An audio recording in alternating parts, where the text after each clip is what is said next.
La bourse de Paris a accéléré sa progression à la mi-séance alors que s'estompent les craintes sur l'Irlande.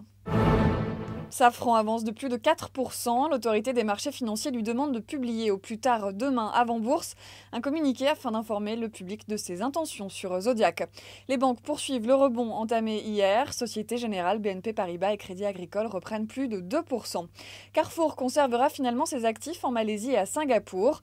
Par ailleurs, selon Challenge, le groupe envisagerait à nouveau de céder ses activités de discount avec ED et Dia.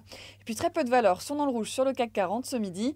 EADS recule alors que 40 moteurs pourraient être remplacés sur ces A380, conséquence de l'incident rencontré par la compagnie Qantas. Air France-KLM bondit de 4,8% après la publication de ses résultats semestriels. La compagnie aérienne, après une passe sectorielle difficile, va beaucoup mieux que ce que prévoyaient les analystes. Elle affiche des profits opérationnels aussi copieux qu'inattendus sur la première moitié de l'exercice.